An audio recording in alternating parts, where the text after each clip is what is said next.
O ministro Alexandre de Moraes, do STF, contraria a solicitação da PGR e decide manter na corte as investigações contra um grupo de empresários. A reportagem de Brasília, Bruno Pinheiro.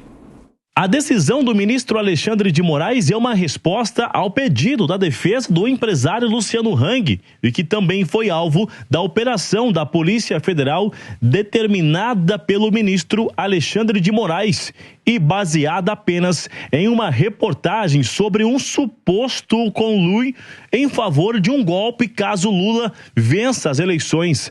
Hang argumentou que o caso não deveria ser analisado pelo STF, já que nenhum envolvido tem o foro.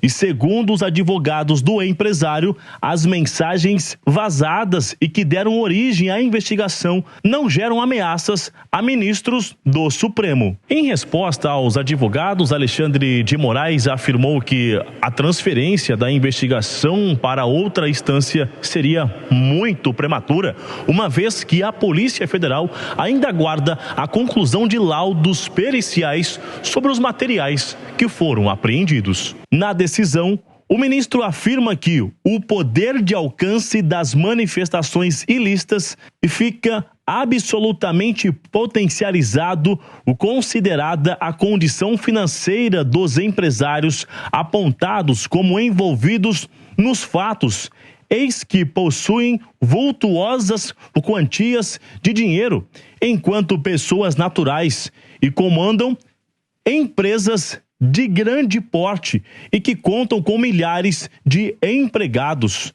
Os empresários, eles foram alvos de mandados de busca e apreensão em agosto e ainda tiveram os sigilos quebrados após a revelação de uma troca de mensagens em que defenderiam uma ruptura democrática no país, caso o presidente Jair Bolsonaro não seja eleito nas eleições deste ano.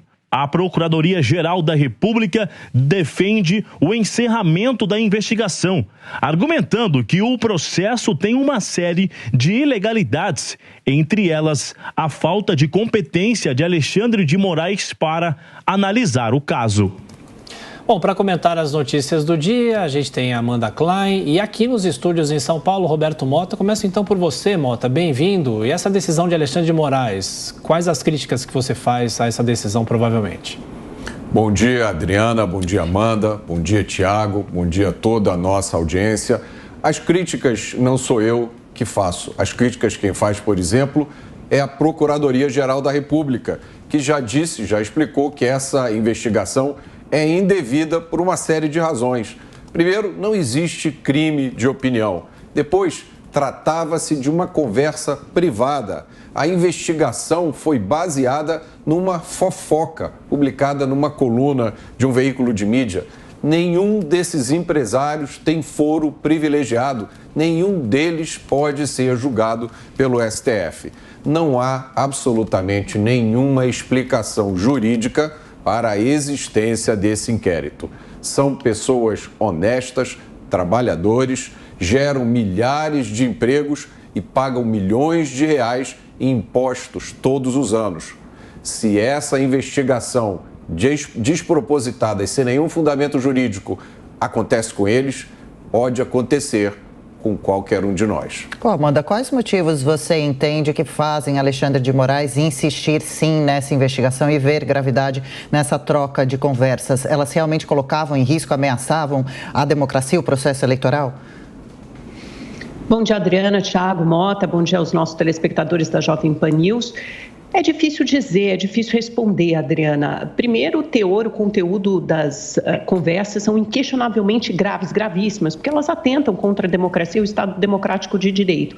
Mas se são só conversas expressas num grupo fechado de WhatsApp, continuam sendo apenas parte da liberdade de expressão. Ao que tudo indica, houve excesso neste caso em particular, não estou dizendo em outros, mas neste caso em particular, parece ter havido um exagero, sim, do ministro Alexandre de Moraes ao impor uma série de medidas, algumas delas bastante gravosas, draconianas, como quebra de sigilo bancário, bloqueio de contas, apreensão dos celulares, medidas de busca e apreensão nas casas desses empresários, sem que tenha havido um ato, um indício, alguma alguma prova mais robusta de que esses empresários estavam, de fato, se coordenando, se juntando de forma coordenada para financiar qualquer ataque mais concreto que fosse à democracia. A gente precisa entender o contexto em que essas conversas aconteceram, em que essas medidas de busca e apreensão foram autorizadas pelo ministro Alexandre de Moraes, às vésperas do 7 de setembro. Então, parece ter havido um medo, um receio do Alexandre de Moraes, e por isso ele agiu, talvez de forma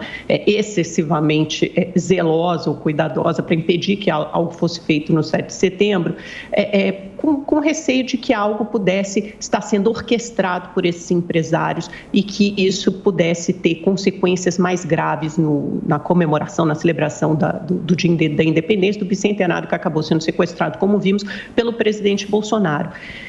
Então, houve essas medidas, a autorização dessas medidas de busca e apreensão, e agora, ao manter isso no seu gabinete, o ministro Alexandre de Moraes parece buscar o resultado justamente dessas medidas que ele autorizou. Então, qual será o resultado da perícia nesses celulares, nessas contas bancárias? Haverá descoberta de alguma coisa mais grave, algum indício de financiamento concreto a atos antidemocráticos? Então, parece que o ministro Alexandre de Moraes não vai abrir mão disso até que o resultado, essa coleta de provas que ele autorizou, chegue às suas mãos.